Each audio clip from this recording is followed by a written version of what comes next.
നമസ്കാരം. Lights camera action എന്ന നമ്മുടെ ചാനലിലേക്ക് ഒരിക്കൽ കൂടി സ്വാഗതം. ഞാൻ നിങ്ങളുടെ ശാന്തിയുള്ള ദിനേശ്. VD സതീശൻ്റെ നേതൃത്വത്തിൽ പുതിയ മന്ത്രിസഭ സത്യപ്രതിജ്ഞ ചെയ്ത് അധികാരമേറ്റു. വലിയ ജനബാഹുല്യം ഉണ്ടായിരുന്നു സത്യപ്രതിജ്ഞയ്ക്ക്. കരുനാക്കെടുത്ത് വളച്ചതുപോലെ PC വിശ്വനാഥ് സാംസ്കാരിക വകുപ്പിൻ്റെ മന്ത്രിയായി. CP ജോണിന് കിട്ടണമെന്ന് ഞാൻ ആഗ്രഹിച്ചിരുന്നു എന്ന് ഞാൻ ഇതിൽ തന്നെ 2-3 പ്രാവശ്യം പറഞ്ഞു.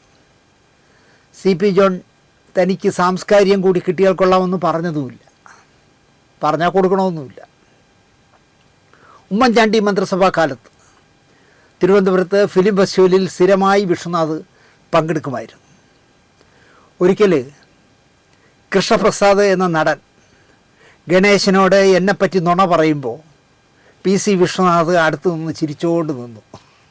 മസ്കറ്റ് ഹോട്ടലിൽ ഒരു ഡിന്നർ നടക്കുമ്പോൾ അന്ന് NSSൻ്റെ തലവൻ സുകുമാരൻ നായരോട് എൻ്റെ അവസാന ആഗ്രഹമാണെന്നൊക്കെ കരഞ്ഞ് കാല് പിടിച്ച് അദ്ദേഹത്തിൻ്റെ നിന്ന് കത്ത് വാങ്ങി കൃഷ്ണപ്രസാദ് ചലച്ചിത്ര അക്കാദമിയിൽ GC മെമ്പറായി. ഞാൻ പറയുന്ന കള്ളമാണെങ്കിൽ നിങ്ങൾ ഗണേശനെ കാണുമ്പോൾ ചോദിച്ചു നോക്കൂ.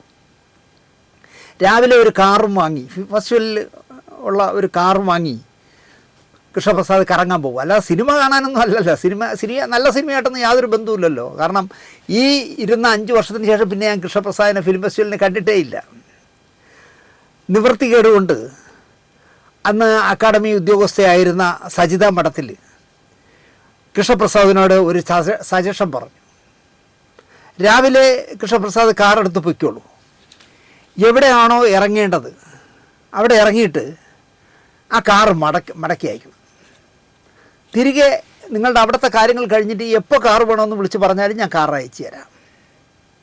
ഒരു ന്യായമായ കാര്യം പറഞ്ഞു. പക്ഷെ പരസ്യമായി അന്ന് സജിത മഠത്തിലിനെ ഇയാൾ പച്ചത്തെറി വിളിച്ചു. പച്ചത്തെറി. ഞാൻ GC മെമ്പറായത് ഡേഷനല്ല എന്നൊരു വിരൽ മടക്കിയൊക്കെ സംസാരിച്ചു. അന്ന് സജിത മഠത്തിൽ പാവമായിരുന്നു. അന്ന് WCC ഇല്ല, സജിത വനിതാ നേതാവുമല്ല. പകരം പാവം കരഞ്ഞു വന്ന്. ഈ അലവലാതിയുമായുള്ള ബന്ധം ഞാൻ അന്ന് അവസാനിപ്പിച്ചു. പിന്നെ ഞാൻ അവൻ്റെ മുഖത്ത് നോക്കിയിട്ടില്ല. ഇളിച്ചോണ്ട് വരും പലയിടത്ത് വെച്ച് കാണുമ്പോൾ ഞാൻ പിന്നെ അവൻ്റെ മുഖത്ത് നോക്കിയിട്ടില്ല. കാരണം അവനും ഒരു സഹോദരി ഉണ്ടെങ്കിൽ അവരുടെ മുഖത്ത് നോക്കിയവ ഇങ്ങനെ പറയുമോ, ഞാൻ GC മെമ്പറായത് ഡേഷനല്ല എന്ന്. ഇത്തവണ സുകുമാരൻ നായരുടെ കത്തുമായി എന്തായാലും കൃഷ്ണപ്രസാദ് വരില്ല. കാരണം അയാളിപ്പം BJPയിലാണ്. ഈ തരം കണ്ട പോലെ ചാടും, തരം കണ്ടതുപോലെ സംസാരിക്കും. വിശ്വനാഥേ, വിശദമായൊരു കത്ത് താങ്കൾക്ക് ഞാൻ തരുന്നുണ്ട്. രജിസ്റ്റേർഡ് ചെയ്ത് തന്നെ അയച്ചു തരാം. താങ്കളുടെ സാംസ്കാരിക വകുപ്പ് പങ്കിടുമ്പോൾ ഒരു അലവലാതിയെയും സാധാ മെമ്പർ പോലും ആക്കരുത്. കതർക്കുപ്പായമിട്ട് ഇന്നോവ കാറിലെ ഒരു ഫ്രോഡ് വരും, സാംസ്കാരിക ക്ഷേമനിധി ബോർഡിൻ്റെ ചെയർമാൻ ആക്കാം എന്നൊക്കെ പറഞ്ഞിട്ട് നിങ്ങളെ അവൻ കുളം തോണ്ടുമെന്നുള്ള കാര്യം 100% ഉറപ്പാണ്. ആരൊക്കെ നിങ്ങളുടെ പാർട്ടിയിലുള്ള ആരൊക്കെ എങ്ങനെയുള്ളവനെന്നുള്ളൊരു വിശദമായ കത്ത് ഞാൻ പരസ്യമായിട്ട് പറയുകയാണ്, കത്തയച്ചു തരാം. അത് വേണമെങ്കിൽ നിങ്ങൾ ഉൾക്കൊള്ളുക. അല്ല, ഞങ്ങൾ കോൺഗ്രസ് ആകുമ്പോൾ ഞങ്ങൾ അലവലാദികളെയൊക്കെ ഇതിൻ്റെ തലപ്പത്ത് വയ്ക്കുമെന്നാണെങ്കിൽ വയ്ക്കി. പക്ഷേ വയ്ക്കരുതെന്ന് ഞാൻ പറയും. കാരണം ചരിത്രം PC വിശ്വനാഥ് എന്ന് പറഞ്ഞൊരു നല്ല സാംസ്കാരിക വകുപ്പ് മന്ത്രി ഉണ്ടായിരുന്നു എന്നുള്ള പേര് താങ്കൾ ഉണ്ടാക്കണമെന്ന് എനിക്ക് ആഗ്രഹമുണ്ട്.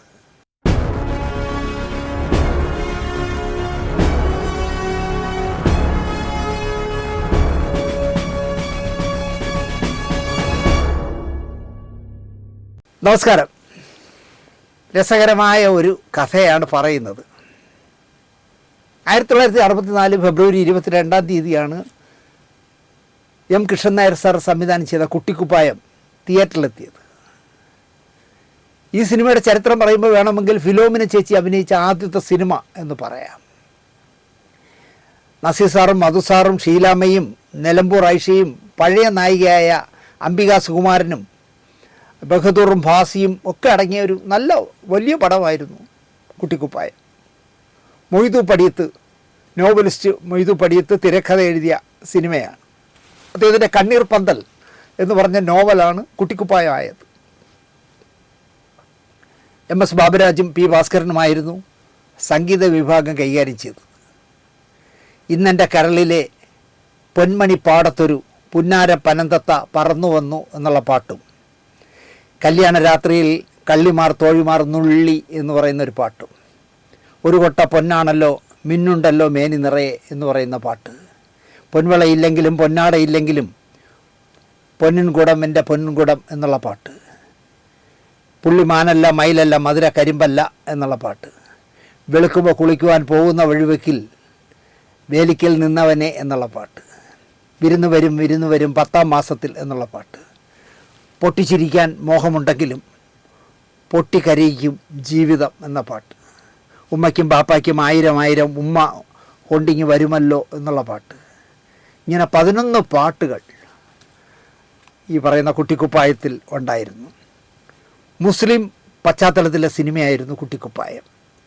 ഈ സിനിമയോടെയാണ് എം കിഷൻ നായർ സാറ് മുസ്ലിം കഥകൾ, മുസ്ലിം പശ്ചാത്തലത്തിലുള്ള കഥകൾ ചെയ്യാനായിട്ടൊരു സ്പെഷ്യലിസ്റ്റിനെ പോലെ മാറിയത്.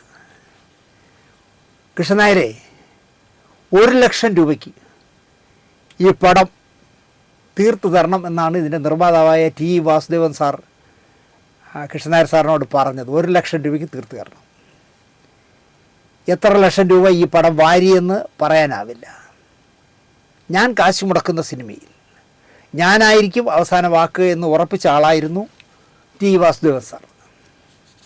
അദ്ദേഹത്തിൻ്റെ സ്വന്തം അംബാസിഡർ കാർ ഷൂട്ട് സ്ഥലത്തു നിന്ന് പോകാൻ വാസു സാർ ഒരുങ്ങുമ്പോൾ ആ സിനിമയിലെ ഒരു നായിക നടി ഞാനും കൂടി വരുന്നു സാർ എന്ന് പറഞ്ഞ് പെർമിഷൻ പോലും ചോദിക്കാതെ കാറിൽ ചാടിക്കയറി, ഒന്നും പറയാതെ കൊണ്ടുപോയി ഹോട്ടലിൽ ആ നടിയെ ഇറക്കി വിട്ടിട്ട് പിറ്റേന്ന് ആ കാറ് വിറ്റ് കളഞ്ഞ മനുഷ്യനാണ് T Vasudevan Nair sir. Vasudevan sir അദ്ദേഹം വാല് വെട്ടിക്കളഞ്ഞു. 1987 കാലം മാറി കഥ മാറി എന്ന എം കൃഷ്ണൻ നായരുടെ മമ്മൂട്ടി സിനിമയാണ് അവസാനം നിർമ്മിച്ചത്, അല്ലെങ്കിൽ അവസാനം തിയേറ്ററിൽ വന്നത്. അടുത്ത സിനിമ മമ്മൂട്ടി നായകനായി പ്ലാൻ ചെയ്തു. സമയത്തിന് മമ്മൂട്ടി എത്താതെ നിർത്തിയ ശേഷം താൻ ചിലവിട്ട കാശും പലിശയും മമ്മൂട്ടിയിൽ നിന്നും കൈപ്പറ്റിയിട്ട് സിനിമാ നിർമ്മാണം തന്നെ അദ്ദേഹം ടി വാസുദേവൻ സാർ അവിടെ അവസാനിപ്പിച്ചു. എനിക്ക് തോന്നുന്നു കൃഷ്ണൻ നായർ സാറും അതോടെ സംവിധാനം അവസാനിപ്പിച്ചു എന്ന് തോന്നുന്നു. ആദ്യ JC ഡാനിയൽ പുരസ്കാരം അടക്കം നേടിയ അർഹതപ്പെട്ട അവാർഡുകൾ നേടിയ ടി വാസുദേവൻ എന്ന സിനിമാക്കാരുടെ പ്രിയപ്പെട്ട വാസു സാർ. മരിക്കുന്നതുവരെ വാസു സാർ രാജാവായി ജീവിച്ചു. എങ്ങനെയെന്ന് ചോദിച്ചാൽ തൻ്റെ കൈവശമുള്ള സിനിമകൾ വിറ്റ് അദ്ദേഹം ജീവിച്ചു. കാരണം സിനിമ എടുക്കുന്ന നിർമ്മാതാക്കളൊക്കെ സിനിമ തിയേറ്ററിൽ എത്തിക്കഴിഞ്ഞാൽ എയിലും ബിയിലും സിയിലും ഒക്കെ കളിച്ചു കഴിഞ്ഞാൽ അതിൻ്റെ നെഗറ്റീവൊക്കെ എന്ത് ചെയ്യണമെന്ന് പോലും ആലോചിക്കാറില്ല. ഏതെങ്കിലും ലാബിലെ തണുത്ത മുറിയിൽ ഉറങ്ങിക്കിടക്കും, അതവിടെ കിടന്ന് മെൽറ്റായി ഇല്ലാതായി പോകും. പക്ഷേ വാസു സാർ നിർമ്മിച്ച എല്ലാ സിനിമകളുടെയും നെഗറ്റീവ് അദ്ദേഹം ഭദ്രമായി സൂക്ഷിച്ചു. അദ്ദേഹം നാളെ ടെലിവിഷൻ ദൂരദർശൻ വരും, സ്വകാര്യ ചാനലുകൾ വരും, യൂട്യൂബ് വരും, മറ്റേ ഫേസ്ബുക്ക് വരും, വാട്സാപ്പ് വരും എന്നും പറഞ്ഞല്ല സൂക്ഷിച്ച്. അദ്ദേഹത്തിന് തോന്നി എൻ്റെ സിനിമകളും എൻ്റെ സിനിമകളുടെ ആൽബങ്ങളും ഒക്കെ കൃത്യമായി സൂക്ഷിക്കണമെന്ന്. ദൂരദർശനൊക്കെ വന്നപ്പോൾ അല്ലെങ്കിൽ സ്വകാര്യ ചാനലുകളൊക്കെ വന്നപ്പോൾ ഈ കുട്ടിക്കുപ്പായം അടക്കമുള്ള മനോഹരമായ അദ്ദേഹത്തിൻ്റെ സിനിമകളിലെ പാട്ടുകൾ വെട്ടി ഓരോ പാട്ടിന് ഇത്ര രൂപ എന്ന് പറഞ്ഞ് വിറ്റു, ഒരു പടത്തിൻ്റെ സീനിന് ഇത്ര രൂപ എന്ന് പറഞ്ഞ് വിറ്റു, ഒരു സിനിമയ്ക്ക് ഇത്ര രൂപ, 3 വർഷത്തേക്ക് അല്ലെങ്കിൽ 5 വർഷത്തേക്ക് ഇത്ര രൂപയ്ക്ക് എന്ന് പറഞ്ഞ് വിറ്റ് സന്തോഷവാനായി മരിക്കുന്നതുവരെ അദ്ദേഹം ജീവിച്ചു. അദ്ദേഹത്തിൻ്റെ സിനിമയിൽ വർക്ക് ചെയ്യുന്ന ആരോടും അദ്ദേഹം ശമ്പളം തിരക്കും. എന്നോടൊരു അസോസിയേറ്റ് ഡയറക്ടർ പറഞ്ഞതാണ്, ആരെയും പേര് പറഞ്ഞ് വിളിക്കില്ല, നിങ്ങൾ വാങ്ങുന്ന ശമ്പളം എത്ര എന്ന് ചോദിച്ചു. ഞാനിപ്പോൾ വാങ്ങുന്നത് 3000 രൂപയാണ് സാർ എന്ന് പറഞ്ഞു. അതായത് അസോസിയേറ്റ് ഡയറക്ടർ. ഞാനൊരു 2500 രൂപ തരും. ആ 2500 രൂപയ്ക്ക് വർക്ക് ചെയ്യണം. അദ്ദേഹമാണ് നിശ്ചയിക്കുന്ന ശമ്പളം. കൃത്യമായി ആ തുക നൽകിയിരുന്ന നിർമ്മാതാവായിരുന്നു വാസു സാർ. ഒരു നടിയുടെയും വാതിലിൽ മുട്ടാത്ത മനുഷ്യനായിരുന്നു വാസു സാർ. പേരിനോടൊപ്പം ജാതിവാൽ ഉണ്ടായിരുന്നിട്ടും സിനിമയിൽ വാല് മുറിച്ച് കളഞ്ഞ ഗാന്ധിയനാണ് വാസു സാർ. തൻ്റെ സിനിമയ്ക്ക് ഏത് കഥ വേണം, അതാര് തിരക്കഥ എഴുതണം, ഈ തിരക്കഥ ആര് സംവിധാനം ചെയ്താൽ നന്നാവും, എത്ര പാട്ടുകൾ വേണം, അത് ആരൊക്കെ ചേർന്ന് ചെയ്യണം, എല്ലാം സ്വയം നിശ്ചയിച്ച എന്താ പറയുക കലാകാരൻ തന്നെയായിരുന്നു വാസു സാർ.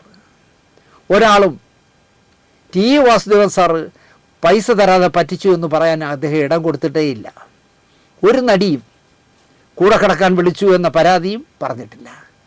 ശ്രീകുമാരൻ തമ്പിയെപ്പോലെ വ്യക്തിത്വമുള്ളവരെ കൂടെ കൊണ്ട് നടത്തിയ മനുഷ്യനായിരുന്നു ടി വാസുദേവൻ എന്ന അസോസിയേറ്റ് വാസു സാർ, അല്ലെങ്കിൽ ജയമാരുതിയുടെ വാസു സാർ. ശ്രീകുമാരൻ തമ്പി സാറാണ് ഏറ്റവും കൂടുതൽ എനിക്ക് തോന്നുന്നു വാസു സാറിൻ്റെ സിനിമയിൽ പാട്ട് എഴുതിയത്. മലയാള സിനിമ ഇന്ന് അനുഭവിക്കുന്ന ദുരന്തം എന്താണെന്ന് ചോദിച്ചാൽ, ടി വാസുദേവനെ പോലെ നട്ടല് പണയം വയ്ക്കാത്ത നിർമ്മാതാക്കൾ ചുരുക്കമാണ് എന്നതാണ് മലയാള സിനിമ ഇപ്പോൾ അനുഭവിക്കുന്ന പ്രശ്നങ്ങൾ. സദാ കഞ്ചാവും വലിച്ചു കയറ്റി LSD നാക്കിൻ്റെ അടിയിൽ ഒട്ടിച്ച് അതിനപ്പുറം ഉള്ളതൊക്കെ ഉപയോഗിച്ച് സ്വബോധം നഷ്ടപ്പെട്ടവനൊക്കെ എഡിറ്റിംഗ് റൂമിൽ തോന്നിയ സമയത്ത് വന്ന് സംവിധായകൻ എഡിറ്റ് ചെയ്ത് വെച്ചിരിക്കുന്ന സീനുകൾ എഡിറ്റ് ചെയ്യൽ, ഈ സീൻ തൂക്കുക, ആ സീൻ റീഷൂട്ട് ചെയ്യുക എന്നൊക്കെ ആജ്ഞാപിക്കൽ, ഇങ്ങനെ തലയ്ക്ക് വെളിവില്ലാത്തവൻ്റെ 8 or 10 സീൻ റീഷൂട്ട് ചെയ്ത് തിയേറ്ററിലെത്തിച്ച സിനിമ ആദ്യ ദിവസം മൈദാമാവ് വാങ്ങാനുള്ള, പോസ്റ്റർ ഒട്ടിക്കാനുള്ള മൈദാമാവ് വാങ്ങിക്കാനുള്ള പൈസ പോലും കിട്ടാതെ പുറത്തായാൽ പോലും കാശിറക്കിയതിനെ ചുരുങ്ങിയത് ഒരു 10-20 കോടി പോയി കിട്ടി എന്നായാൽ പോലും അഹങ്കാരത്തിൻ്റെ മൂർത്ത രൂപങ്ങളാണ് മലയാള സിനിമയെ ഭരിക്കുന്ന ഇപ്പോഴത്തെ ചില നടന്മാർ എന്ന് പറയാം. ചുമ്മാ ചെന്നിരുന്ന് എഡിറ്റ് റൂമിൽ കയറിയിരുന്ന് എഡിറ്റ് ചെയ്യണമെന്നേ, ഇവന് ബോധമില്ല, വലിച്ചേക്കല്ലേ. എന്നിട്ട് ഈ സീൻ വേണ്ട കേട്ടോ, ഈ സീൻ ഈ പടത്തിൽ വേണ്ട, ആ സീൻ ഒന്നുകൂടെ നമുക്ക് മാറ്റി ഷൂട്ട് ചെയ്യാം. അതായത് പടം തിയേറ്ററിൽ എത്തുന്നതിൻ്റെ അന്ന് വരെ ഷൂട്ടിങ്ങാണിപ്പോൾ. എന്തിനിവനെ ചുമക്കുന്നു എന്ന് ചോദിച്ചാൽ, ഈ അലവലാതിക്ക് OTT വാല്യൂ ഉണ്ട്, സാറ്റലൈറ്റ് വാല്യൂ ഉണ്ട്, ഗൾഫ് വാല്യൂ ഉണ്ട് എന്ന് ഉത്തരം പറയും. കച്ചവട മൂല്യം നോക്കി ഇവനെ വയ്ക്കുമ്പോൾ ഇവൻ തിരക്കഥയിലും ഷൂട്ടിങ്ങിലും എഡിറ്റിങ്ങിലും ഒക്കെ കയറി ഇടപെടും. സ്വബോധമില്ലല്ലോ. ഇവൻ്റെ തന്ത സംവിധാനം ചെയ്ത സിനിമയിൽ മമ്മൂട്ടിയോ മോഹൻലാലോ സുരേഷ് ഗോപിയോ ഇടപെട്ടിട്ടുണ്ടോ ഇതേപോലെ? ഇല്ല, ഒരിക്കലും ഇടപെട്ടിട്ടില്ല. കാരണം അയാൾ ചെയ്ത സിനിമകൾ അയാളുടേതായിരുന്നു. താരത്തിൻ്റെ ഓശാരത്തിൽ സംവിധായകനായ ആളല്ല അയാൾ. എന്നാൽ നീ സ്വബോധമില്ലാതെ ചിരയ്ക്കുന്ന സിനിമകൾ നീ തന്നെ അങ്ങ് സംവിധാനിച്ചാൽ പോരെ എന്ന് ചോദിക്കാനുള്ള അണ്ടിക്ക് ഉറപ്പുള്ള സംവിധായകരും ഇപ്പോഴും മലയാള സിനിമയിലില്ല എന്നുള്ളതാണ്. യവൻ വന്ന് എന്തെങ്കിലും കാണിക്കുമ്പോഴേ, എന്നാൽ ഒരു കാര്യം, നീ തന്നെ ചിരച്ചോ, ഞാൻ സംവിധാനം നിർത്തി എന്ന് പറഞ്ഞ് ഇറങ്ങിപ്പോണ്ടേ. അങ്ങനെ പോകാൻ പാവങ്ങൾക്ക് കഴിയുന്നില്ല എന്നുള്ളതാണ് ഇവനൊക്കെ മുതലെടുക്കുന്നത്. അർഹതപ്പെടാത്ത കോടികൾ വന്ന് കൺട്രോൾ പോകുമ്പോൾ പറ്റുന്നതാണ് ഈ അസുഖം എന്ന് ഞാൻ പറയും. പണ്ട് കഞ്ചാവ് വാങ്ങാൻ തന്തയുടെ പേര് പറഞ്ഞ് തന്തയുടെ പരിചയക്കാരിൽ നിന്ന് തന്ത പറഞ്ഞു എന്ന് കള്ളം പറഞ്ഞ് കാശ് പറ്റിച്ച് നടന്നവൻ്റെ കയ്യിൽ കോടികൾ വന്ന് കൂടുമ്പോൾ ഉണ്ടാകുന്ന നെഗളിപ്പാണ് ഈ കാണിക്കുന്നത് എന്ന് ഞാൻ പറയും. ഇവനൊക്കെ നിർമ്മിക്കുന്ന സിനിമയായാലും സംവിധാനിക്കുന്നവൻ മുഖത്ത് നോക്കി പറയണ്ടേ, ഞാൻ ചെയ്തോളാം, താൻ ബോധമല്ലാതെ വന്നിരുന്ന് ഉണ്ടാക്കണ്ട എന്ന്. അല്ലെങ്കിൽ സംവിധാനിച്ച കാശുതാ, എന്നിട്ട് നീ എഡിറ്റ് ചെയ്തോടാ പുല്ലേ എന്ന് പറയണ്ടേ? അത് പറയില്ല. എന്നിട്ട് നീ നിൻ്റെ പേരിൽ തന്നെ ഇറക്കിക്കോ എന്ന് പറയണ്ടേ? അതിന് ചങ്കൂറ്റം വേണം, നട്ടല് വേണം. അതില്ലാത്തതാണ് പുതിയ കാല സിനിമയുടെ ദൗർഭാഗ്യം. എന്തുകൊണ്ട് ജൂബിലി ജോയി തോമസ്, അല്ലെങ്കിൽ സെൻട്രൽ പിക്ചേഴ്സ്, അല്ലെങ്കിൽ സാഗ പിക്ചേഴ്സ്, അരോമ പിക്ചേഴ്സ് തുടങ്ങിയവർ തുടർച്ചയായി സിനിമ എടുത്തിരുന്ന നിർമ്മാതാക്കൾ സിനിമാ നിർമ്മാണം നിർത്തിയെന്ന് ഇവിടെ ആരും അന്വേഷിക്കുന്നില്ല എന്നുള്ളതാണ്.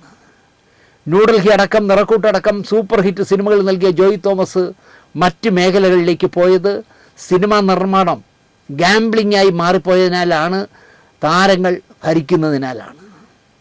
സാറ്റലൈറ്റ് കച്ചവടവും OTT കച്ചവടവുമായി സെൻട്രൽ പിക്ചേഴ്സ് മാറിയതും തങ്ങളുടെ അന്തസ്സ് കളയാൻ തയ്യാറില്ലാത്തതുകൊണ്ടായിരിക്കണം എന്നാണ് ഞാൻ വിശ്വസിക്കുന്നത്. നിർമ്മിച്ച സിനിമകളൊക്കെ ലാഭമുണ്ടാക്കിയ ചുരുക്കം നിർമ്മാതാവേ മലയാള സിനിമയിൽ കാണും. അതിലൊരാളാണ് ജഗൻ അപ്പച്ചൻ എന്ന് വിളിക്കുന്ന, അല്ലെങ്കിൽ സാഗ അപ്പച്ചൻ എന്ന് വിളിക്കുന്ന, അങ്ങനെ അറിയപ്പെടുന്ന നിർമ്മാതാവ് അപ്പച്ചൻ. അദ്ദേഹം ചെയ്ത ഒരു സിനിമയും അദ്ദേഹത്തിന് നഷ്ടമായിരുന്നില്ല. ഭരതൻ്റെ ചാമരം മുതൽ റാഫി മെക്കാട്ടിൻ്റെ തെങ്കാശിപ്പട്ടണം വരെ സാഗ അപ്പച്ചൻ നിർമ്മിച്ച സിനിമകൾ ലാഭങ്ങൾ നേടിയ സിനിമകൾ മാത്രമായിരുന്നു. ചക്കരയുമ്മ മുതൽ യോദ്ധ വരെ സാഗ അപ്പച്ചൻ്റെ സിനിമകൾക്ക് കൺട്രോൾ ചെയ്തത്, അന്ന് കൺട്രോളർമാർ എന്ന എന്താ പറയുക, അരിവെട്ടിക്കൊള്ളക്കാരന്മാരില്ല, അങ്ങനത്തെ ഒരു ടൈറ്റിലില്ല. അന്ന് പ്രൊഡക്ഷൻ കൺട്രോളർ ഇല്ല, പ്രൊഡക്ഷൻ എക്സിക്യൂട്ടീവുമാരേ ഉള്ളൂ. ആ എക്സിക്യൂട്ടീവുമാരിൽ KR ഷൺമുഖം എന്ന പ്രൊഡക്ഷൻ എക്സിക്യൂട്ടീവായിരുന്നു സാഗ അപ്പച്ചൻ്റെ ഈ പറഞ്ഞ ചക്കരയുമ്മ മുതൽ തെങ്കാശിപ്പട്ടണമല്ല യോദ്ധ വരെയുള്ള സിനിമകൾ ചെയ്തത്. എനിക്ക് ശമ്പളം തരുന്ന നിർമ്മാതാവിൻ്റെ പക്ഷത്തു നിന്ന് സൂപ്പർ താരങ്ങളെ വരച്ച വരയിൽ നിർത്തിയ ഷമ്മുവണ്ണനെ സാഗ അപ്പച്ചൻ 100% വിശ്വസിച്ചിരുന്നു. തനിക്ക് കിട്ടുന്ന സിനിമകൾ പറഞ്ഞ സമയത്ത് തീർത്തെടുത്തു കൊടുക്കാൻ ഷൺമുഖണ്ണൻ ഉണ്ടായിരുന്നു. പക്ഷേ ഇന്നോ? അതാണ് പ്രശ്നം. നടീനടന്മാരുടെ ഏജൻറ്റായി നിങ്ങളുടെ ശമ്പളം ദിവസം 50,000 രൂപയാണ് എങ്കിൽ ഞാൻ 75,000 വെച്ച് തരാം, മുഴുവൻ ഡേറ്റും എനിക്ക് താന്ന് പറഞ്ഞ് ആ ഡേറ്റൊക്കെ ബ്ലോക്ക് ചെയ്ത് വെച്ച് 1.5 ലക്ഷത്തിന് വിറ്റ് വയറ് നിറയ്ക്കുന്നവന്മാരുടെ കയ്യിലായി മലയാള സിനിമ. ഒരു പടം കിട്ടിയാൽ അതിലെത്ര കൊള്ളയടിക്കാമെന്ന് ചിന്തിക്കുന്നവന്മാരുടെ കയ്യിലായി മലയാള സിനിമ. സുമതി വളവെടുത്ത മുരളി എന്തോ ഒരു സ്ഥലപ്പേരൂടിയുണ്ട്. ക്യാമറയ്ക്ക് മുന്നിൽ കരയേണ്ടി വരുന്നത് അതുകൊണ്ടാണ്. ചുരുങ്ങിയ പക്ഷം വേണു കുന്നപ്പള്ളിമാരില്ലാതെ പോകുന്നതാണ് മലയാള സിനിമയുടെ ഇന്നത്തെ ശാപം എന്ന് ഞാൻ പറയും. എല്ലാവരും മാർക്കറ്റ് വാല്യൂ ഉള്ള താരങ്ങളുടെ ശിങ്കിടികളായി കളിക്കുന്നു എന്നുള്ളതാണ് മലയാള സിനിമ ഇപ്പോൾ അനുഭവിക്കുന്ന പ്രശ്നം. 45 വർഷം പിന്നിടുന്ന മമ്മൂട്ടിയും മോഹൻലാലും മാത്രമേ ഉള്ളൂ സ്ക്രിപ്റ്റ് കിളയ്ക്കാതെ എഡിറ്റിംഗ് ടേബിളിൽ ചെന്നിരിക്കാത്തവരായി എന്ന് പറയാം. ഇവർ രണ്ടുപേരെ നമുക്ക് ഉറപ്പിച്ച് പറയാം. ഇവർ രണ്ടുപേരും അതിനൊന്നും പോകാറില്ല, സ്ക്രിപ്റ്റ് കിളക്കിയില്ല. തുടരെ സിനിമകൾ നിർമ്മിച്ച ബാനറായിരുന്നു അരോമ. മധുസാറിനെ വെച്ച് സിനിമ പിടിച്ചു തുടങ്ങിയ നിർമ്മാതാവായിരുന്നു അരോമ മണി എന്ന എം മണി. പ്രേം നസീറും മമ്മൂട്ടിയും സുരേഷ് ഗോപിയും മോഹൻലാലും ഒക്കെ നായകരായ പണം വാരി സിനിമകൾ നിർമ്മിച്ച ബാനറായിരുന്നു അരോമ. എന്തുകൊണ്ട് അരോമ മണി നിർമ്മാണം നിർത്തി? 20-ാം നൂറ്റാണ്ടും ഒരു CBI ഡയറക്കുറിപ്പും കമ്മീഷണറും നിർമ്മിച്ച അരോമ മണി സിനിമാ നിർമ്മാണത്തിൽ നിന്നും പിൻവാങ്ങിയത് എന്തുകൊണ്ട്? ഇവിടെ ആരെങ്കിലും ചർച്ച ചെയ്യുന്നുണ്ടോ? അയ്യർ ഇൻ പാകിസ്ഥാൻ എന്നൊരു സിനിമ അരോമ മണി പ്ലാൻ ചെയ്തു. ഫഹദ് ഫാസിലും ജഗദീഷ് ശിവകുമാറിൻ്റെ മകൾ ശ്രീലക്ഷ്മിയും പ്രധാന വേഷക്കാരാണ്. കൂടെ സനൂഷയും ഉണ്ട്. ഫസൽ എന്ന നവാഗതനായിരുന്നു സംവിധായകൻ. കഥാപാത്രങ്ങളെ വെച്ച് വലിയ കാടൊക്കെ അടിച്ച് കാശ് ഒരുപാട് ചിലവാക്കി അരോമണി മുന്നോട്ട് പോയി. അപ്പോൾ ഫഹദ് ചുവട് മാറ്റുന്നു, പടം നിർത്തി. നഷ്ടപരിഹാരത്തിന് വലിയൊരു തുക ചോദിച്ച് നിർമ്മാതാക്കളുടെ സംഘടനയ്ക്ക് പരാതി നൽകി എം മണി. അതോടുകൂടി തന്നെ അദ്ദേഹം സിനിമാ നിർമ്മാണം ഇനി വേണ്ട എന്ന് പറഞ്ഞ് പിന്മാറി. ചിലവായ തുക വർഷങ്ങൾ നീണ്ട ചർച്ചകൾക്കൊടുവിൽ ഫഹദ് ഫാസിൽ നൽകി പ്രശ്നം അവസാനിപ്പിച്ചു. അയ്യർ ഇൻ പാകിസ്ഥാന് തൊട്ട് മുമ്പ് അരോമ നിർമ്മിച്ച ശ്യാമപ്രസാദിൻ്റെ ആർട്ടിസ്റ്റിൽ ഫഹദായിരുന്നു നായകൻ. പടം ദയനീയമായി ലക്ഷങ്ങളല്ല കോടികൾ പൊളിച്ചടുക്കി. അരോമയുടെ ചുരുക്കം പൊളിഞ്ഞ സിനിമകളിൽ ഒന്നായിരുന്നു ആർട്ടിസ്റ്റ്. ഈ സിനിമയിൽ ഫഹദിൻ്റെ പ്രതിഫലം പറഞ്ഞതിനേക്കാൾ കൂടുതൽ തുക എങ്ങനെയോ കണക്ക് തെറ്റി അദ്ദേഹം അക്കൗണ്ടിലിട്ടു.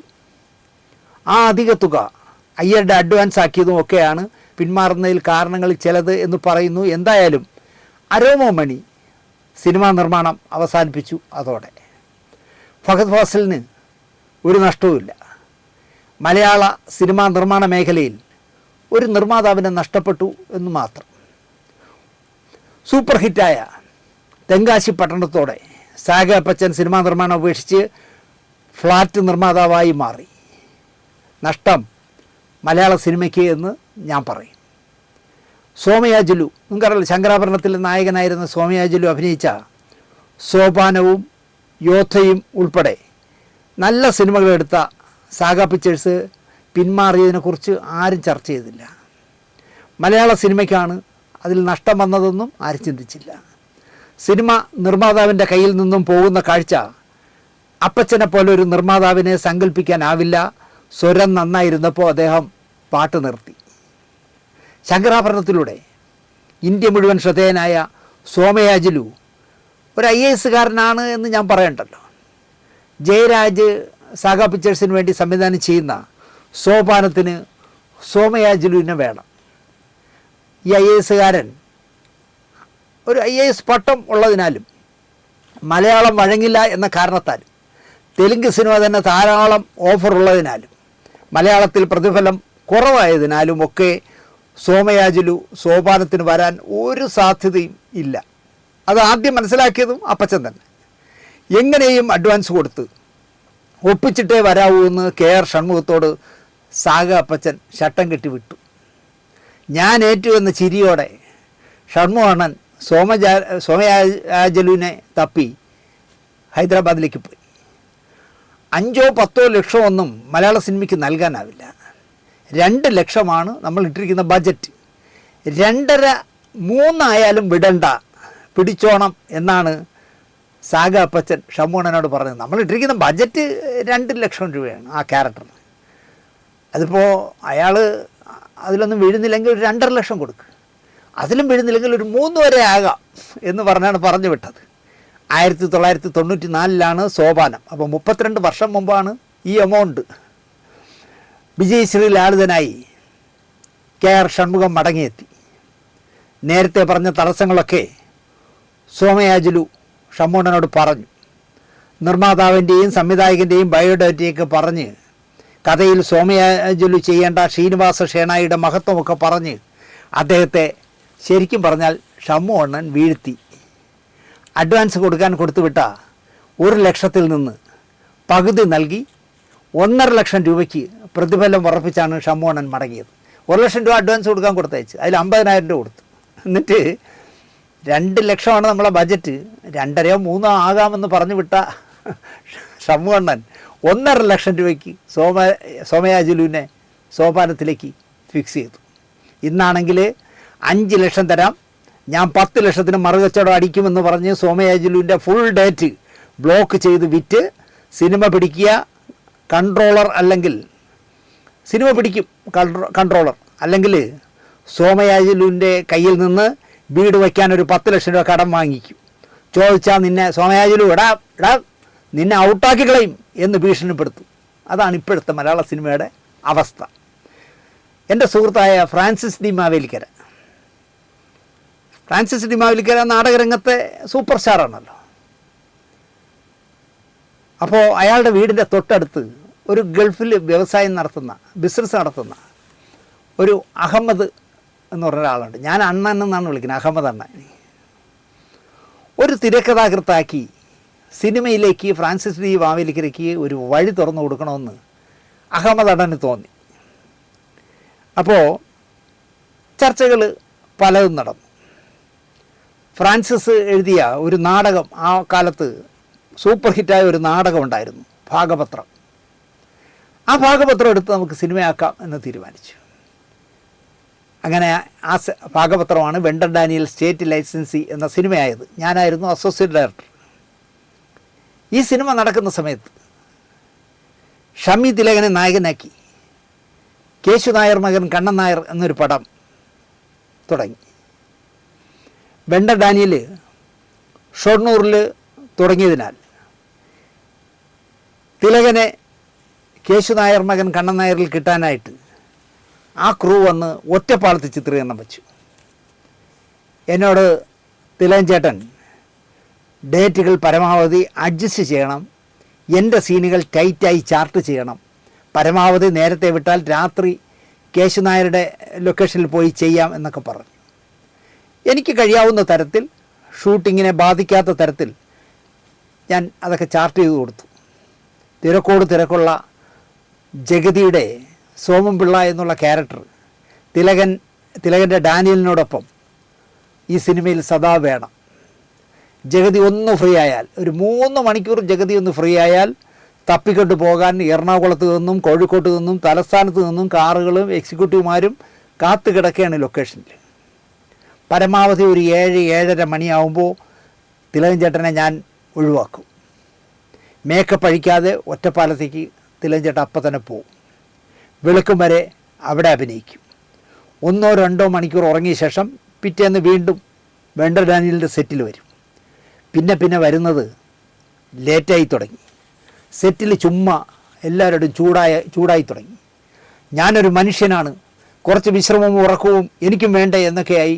പിന്നെ തിലകൻ ചേട്ടൻ്റെ ഡയലോഗ്, അതായത് ഈ പറയുന്ന കേട്ടാൽ തോന്നും കുറ്റമെല്ലാം വെണ്ടർ ഡാനിയലിൻ്റെ സെറ്റിൽ നിന്ന് ഉണ്ടാവുന്നതാണെന്നുള്ള രീതിയിലാണ് പുള്ളി സംസാരിക്കുന്നത്. എനിക്ക് ഒത്തിരി ഉറങ്ങണ്ടേ, എനിക്ക് അല്പം വിശ്രമം വേണ്ടേ, ഞാനൊരു മനുഷ്യനല്ലേ എന്നൊക്കെ പറഞ്ഞ് തിലകൻ ചേട്ടൻ ആവശ്യമില്ലാതെ ഡയലോഗ് അടിക്കാൻ തുടങ്ങി.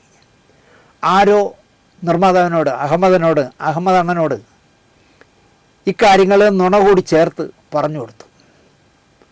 മോനെ നായകനാക്കാൻ നമ്മുടെ സിനിമയുടെ സമയം അപഹരിക്കുന്നു എന്നൊക്കെയാണ് പറഞ്ഞു കൊടുത്തത്. ഞാൻ ഗൾഫിൽ കഷ്ടപ്പെട്ടുണ്ടാക്കിയ കാശ് പുളിയരി പോലെ എണ്ണിക്കൊടുത്തിട്ടാണ് ഈ സിനിമയിലെ നായക വേഷം ചെയ്യാനായിട്ട് തിലകൻ വന്നത്. പറഞ്ഞ ദിവസങ്ങൾ ഇവിടെ ഉണ്ടാകണം, ഇവിടെ അങ്ങേരെ കാത്തിരിക്കാൻ പറ്റില്ല എന്നൊക്കെ നിർമ്മാതാവ് അഹമ്മദ് ചൂടായി സംസാരിച്ചു സെറ്റിൽ. ഇതിനെ 1നെ 9 പറയുന്നു എന്ന് പറഞ്ഞ പോലെ സെറ്റിൽ നിന്ന് ആരോ തിലകനോട് പറഞ്ഞു കൊടുത്തു. പിറ്റേ ദിവസം സെറ്റിൽ കൃത്യമായി രാവിലെ തന്നെ തിലകൻ ചേട്ടൻ എത്തി. ആദ്യ സീൻ തിലകൻ ചേട്ടനെ വെച്ച് തുടങ്ങാൻ ഞാൻ പ്ലാൻ ചെയ്തു. പക്ഷെ മേക്കപ്പ് ഇടുന്നില്ല തിലകൻ ചേട്ടൻ. വിവരം അറിഞ്ഞാൽ ഞാൻ ചെന്നു. എന്താ ചേട്ടാ മേക്കപ്പ് ഇടാത്തത് എന്ന് ചോദിച്ചു. എന്നെ ഒന്നിങ്ങനെ നോക്കി, ഇതിന് മിണ്ടാതെ കുനിഞ്ഞിരുന്നു, മിണ്ടുന്നില്ല. ഞാൻ വീണ്ടും തിരക്കി, സുഖമില്ലേ ചേട്ടാ? സുഖത്തിനൊരു കുറവുമില്ല.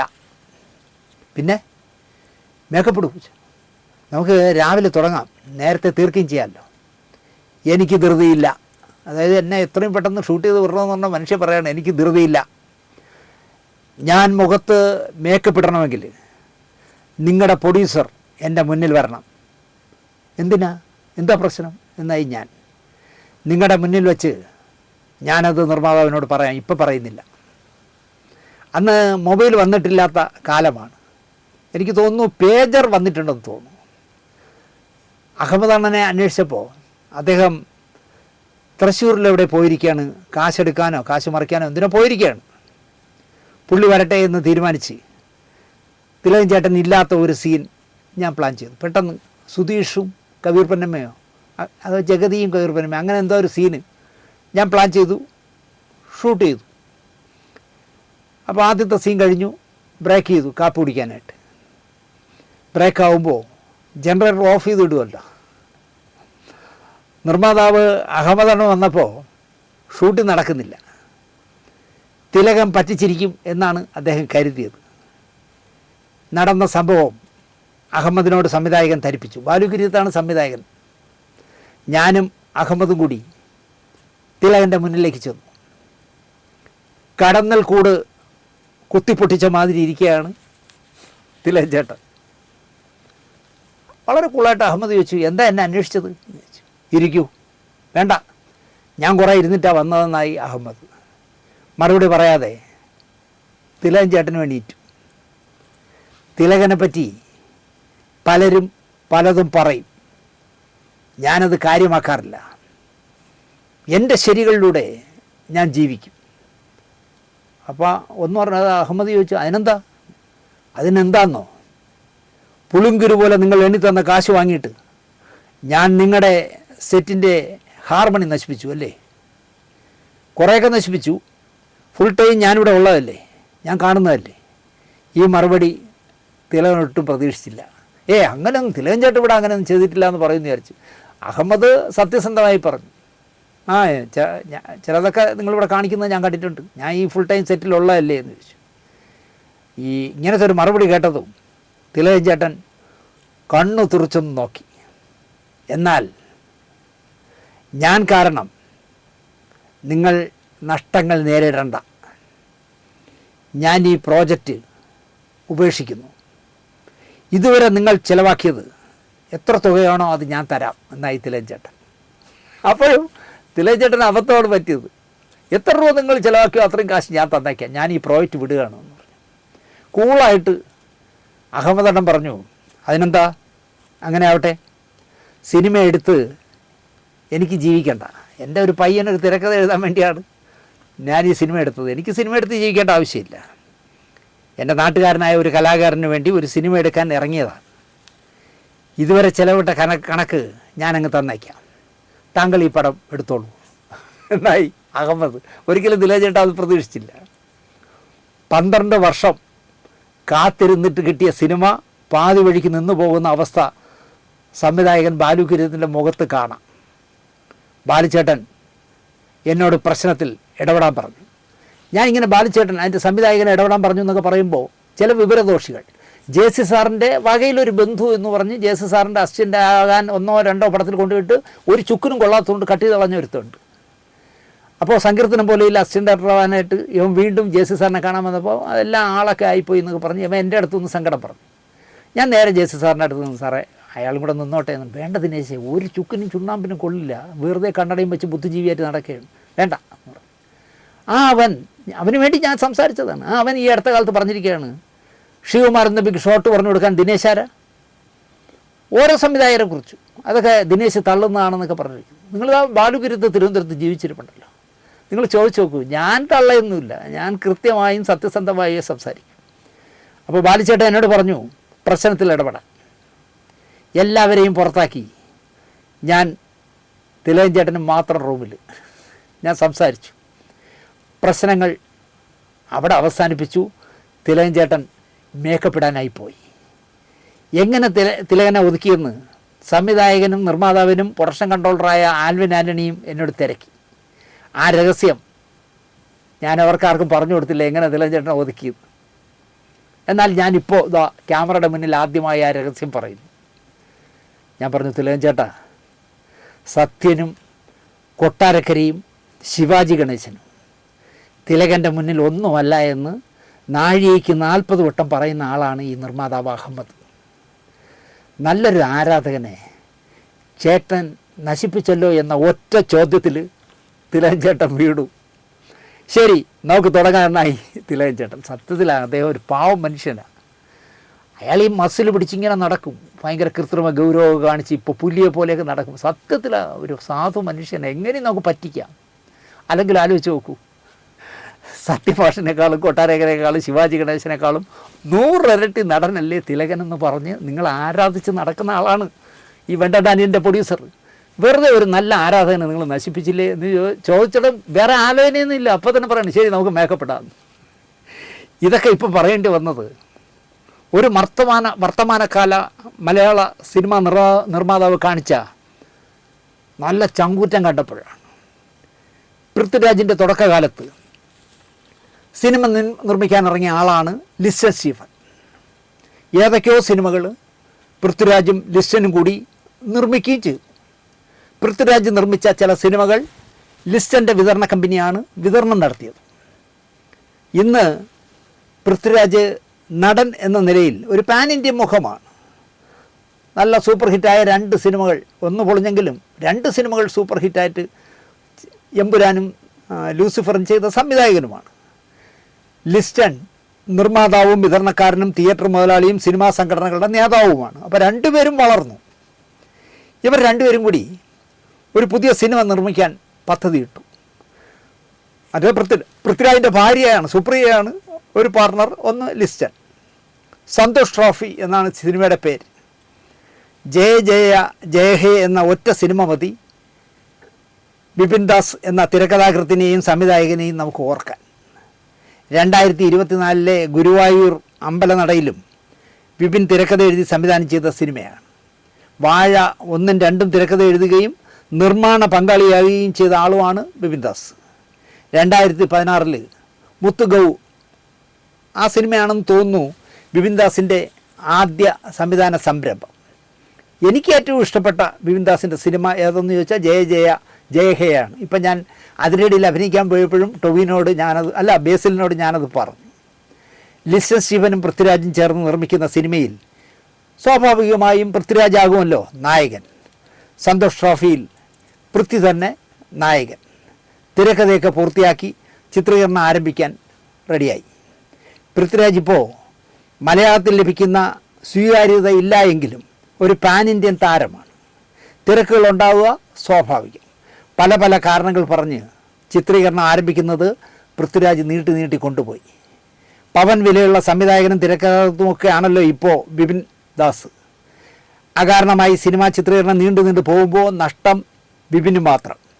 സന്തോഷ് ട്രോഫിയിൽ മനസ്സ് മുഴുവൻ കിടക്കുമ്പോൾ നെഹ്റു ട്രോഫി വള്ളംകളിയെക്കുറിച്ച് ചിന്തിക്കാനാവില്ലല്ലോ. നിർമ്മാതാവിനും അഭിനേതാവിനും ഉടുപ്പ് മാറും പോലെ മാറാനുമാകും. ഒടുവിൽ ബിപിൻ ദാസ് ഒരു തീരുമാനമെടുത്തു, എന്നെ ഈ ചിത്രത്തിൽ നിന്നും ഒഴിവാക്കണം, ആരെ വെച്ച് വേണമെങ്കിലും നിങ്ങൾ സംവിധാനിച്ചോ എന്നായി ബിപിൻ ദാസ്. വാഴ 2 പണം വാരി പടമായി മാറിയ സമയമാണ്. ബിപിൻ ദാസിൻ്റെ തിരക്കഥയ്ക്ക് മോഹവില കിട്ടുന്ന സമയമാണ്. സംവിധാനം ചെയ്താലും വലിയ വിജയ ചിത്രങ്ങൾ ചെയ്യാനാവും. ബുദ്ധിമാനായ കച്ചവടക്കാരനാണല്ലോ ലിസ്റ്റൻ സ്റ്റീഫൻ. അത് വേണ്ട ബിപിനെ, ഇത്രയും നാൾ ഡേറ്റ് മാറ്റി മാറ്റി പറഞ്ഞ പൃഥ്വി അങ്ങ് മാറ്റിയാൽ പോരെ എന്നായി ലിസ്റ്റൺ. ആര് കേൾക്കും ഇങ്ങനെ? നിങ്ങൾ ആലോചിച്ച് നോക്കിയേ. വളരെ കൂളായിട്ട് പൃഥ്വിരാജിനെ അങ്ങ് കട്ട് ചെയ്തു. പൃഥ്വിരാജും 60 പുതുമുഖങ്ങളും അഭിനയിക്കുന്ന സിനിമ എന്നൊക്കെ വലിയ വാർത്തയുണ്ടാക്കി. വൈക്കത്തിനടുത്ത് ഇടവട്ടം വാക്കയിൽ ശ്രീധർമ്മശാസ്ത്ര ക്ഷേത്രത്തിൽ പൂജ വെച്ച് 2025 ഒക്ടോബറിൽ തുടക്കം കുറിച്ച് ചിത്രീകരണം ഇതാ തുടങ്ങി എന്നൊക്കെ പറഞ്ഞ സിനിമയായിരുന്നു സന്തോഷ് ട്രോഫി. കരീന കപൂറിൻ്റെ കൂടെയൊക്കെ അഭിനയിക്കുന്നതിനിടയിൽ എന്തോന്ന് സന്തോഷ് ട്രോഫി എന്ന് രാജുവിന് തോന്നിയിരിക്കാം. പൃഥ്വിരാജിനെ മാറ്റിയാൽ പകരം ആര്? വിപിൻ ദാസ് തിരക്കഥ എഴുതിയ വാഴയിൽ അഭിനയിച്ച ജോമോൻ ജ്യോതിറിലേക്ക് ആ തീരുമാനം ചെന്ന് നിന്നു. വാഴ, ഗുരുവായൂർ അമ്പലനടയിൽ മുതലായ വിപിൻ്റെ സിനിമകളിൽ ശ്രദ്ധേയമായ ജോമോൻ ജ്യോതിർ പ്രേംപാറ്റ എന്ന പുതിയ സിനിമയിലൂടെ നായകനാകുമ്പോഴാണ് പൃഥ്വിരാജിന് പകരക്കാരനാകാനുള്ള നിയോഗം വന്നു ചേരുന്നത്. വ്യസനസമേതം ബന്ധുമിത്രാദികളിലാണ് എനിക്ക് ഈ യുവനടനെ കൂടുതൽ ഇഷ്ടമായത്. എന്ത് രസമായിട്ട് ചെയ്തതെന്നറിയോ? വ്യസനസമേതം മല്ലിക ചേച്ചി പ്രയാതമായ സിനിമയിൽ. ഒന്നുമില്ലേലും സന്തോഷ് ട്രോഫി തുടങ്ങുന്നതിന് മുമ്പ് ലിസ്റ്റിന് ചുരുങ്ങിയത് 10 കോടി രൂപ ലാഭമായി എന്ന് ഞാൻ പറയും. കാരണം പൃഥ്വിരാജിൻ്റെ പ്രതിഫലം ഫുൾ ലാഭമായില്ലേ. പൃഥ്വിരാജാണോ അതുക്കും മേലെയാണോ, അല്ല ഈ പറയുന്ന 10 കോടിയാണോ അതുക്കും മേലെയാണോ പൃഥ്വിരാജ് വാങ്ങുന്നത് എന്ന് എനിക്കറിയില്ല. സന്തോഷ് ട്രോഫി ഒരു വലിയ വിജയമാകട്ടെ. ജോമോൻ ജ്യോതിറിലൂടെ തലസ്ഥാനത്ത്, തിരുവനന്തപുരത്തുകാരനാണ്, തലസ്ഥാനത്ത് നിന്ന് തന്നെ ഒരു നായകൻ കൂടി ജന്മമെടുക്കട്ടെ. എനിക്കിതിൽ അഭിനന്ദിക്കാൻ തോന്നുന്നത് ലിസ്റ്റർ സ്റ്റീഫനെയാണ്. സുഹൃത്തായിരുന്നിട്ടും പങ്കാളിയായിരുന്നിട്ടും പലതവണ പല കാരണങ്ങളാൽ ഡേറ്റ് മാറ്റിയ സുഹൃത്തിന് ഇതിലും വലിയ മറുപടി കൊടുക്കാനില്ല എന്ന് ഞാൻ പറയും. ഇടയ്ക്ക് ആരെങ്കിലുമൊക്കെ ഇത്തരം ചെറിയ ഷോക്ക് ട്രീറ്റ്മെൻറ്റുകൾ കൊടുക്കുന്നത് നല്ലതാണ്. മുഖത്ത് ചായം തേക്കുന്നവന്മാർക്ക് ഇതുപോലുള്ള ട്രീറ്റ്മെൻറ്റുകൾ നൽകണം എന്ന് ഞാൻ പറയും. കാശ് മുടക്കുന്നവൻ്റെ നട്ടല് കോട്ടയത്ത് നിന്നും വാങ്ങിയതല്ല എന്ന് ചിലരെങ്കിലും തെളിയിക്കുന്നുണ്ട്. സുരേഷ് കുമാറിനെയൊക്കെ പോലെ ചുരുക്കം ചിലരുണ്ട്. ആ പട്ടികയിലേക്ക് ലിസ്റ്റർ സ്റ്റീഫൻ വരുന്നു എന്നുള്ളത് എനിക്ക് വലിയ സന്തോഷം നൽകുന്നു. പണം വന്ന് കുവിയുമ്പോൾ ഒപ്പം മനസ്സിൽ കൊഴുപ്പ് വന്ന് അടിയരുത് എന്നാണ് എനിക്ക് പറയാനുള്ളത്. പകരക്കാരായി വന്നവരൊക്കെ സിനിമയിൽ വിജയിച്ച, വലിയ വിജയം വരിച്ച ചരിത്രമാണുള്ളത്. ആ നേരം അല്പദൂരം എന്ന് പറഞ്ഞ മമ്മൂട്ടിയെ വെച്ച് ഒരു സിനിമ ചെയ്തു. ആദ്യമായി സംവിധായകനായ ആളാണ് തമ്പി കണ്ണന്താനം. പടം പൊട്ടി. അടുത്തത് ഒരു തിരക്കഥ മാർക്കറ്റ് വാല്യൂ ഉള്ള തുടക്കക്കാരനായ ഡെന്നിസ് ജോസഫിനെ കൊണ്ട് എഴുതിച്ച് മമ്മൂട്ടിയെ പോയി കണ്ടു, കാര്യം പറഞ്ഞു. പകുതി കളിയിലും പകുതി കാര്യത്തിലും മമ്മൂട്ടി പറഞ്ഞത്, തമ്പി നീ നന്നായി ഡ്രൈവ് ചെയ്യും, മറ്റേ പണി നിനക്ക് പറഞ്ഞിട്ടുള്ളതല്ല, നീ എന്നോടൊപ്പം കൂടിക്കോ എന്നാണ്. അതായത് ആന്റണി പെരുമ്പാവൂരിന് വിവരം കൂടിക്കോ എന്ന് പറയും പോലെയാണ്. കളിയായിട്ട് പറഞ്ഞതാണ്, പക്ഷേ അതിൽ കാര്യമുണ്ട്. ഡെന്നിസ് ജോസഫും കണ്ണന്താനവും ഉറങ്ങിക്കിടന്ന മോഹൻലാലിനെ കണ്ട് ഈ കാര്യങ്ങളെല്ലാം ഒളിച്ചു വയ്ക്കാതെ പറഞ്ഞ് ഡേറ്റ് വാങ്ങി. കഥ ചോദിക്കാതെ മോഹൻലാൽ ചെയ്തു. പടം സൂപ്പർ ഹിറ്റായി. രാജാവിൻ്റെ മകൻ എന്നാണ് ആ സിനിമയുടെ പേര്. ഒരു വിമാനത്തിൽ യാത്ര ചെയ്യുമ്പോൾ രഞ്ജി പണിക്കരോട് പുതിയ സിനിമയെപ്പറ്റി മമ്മൂട്ടി തിരക്കി. അപ്പോൾ മമ്മൂട്ടി ഇറക്കിയിരുന്ന സുർമ വീഡിയോയുടെയൊക്കെ എഡിറ്ററായിരുന്നു രഞ്ജി പണിക്കർ.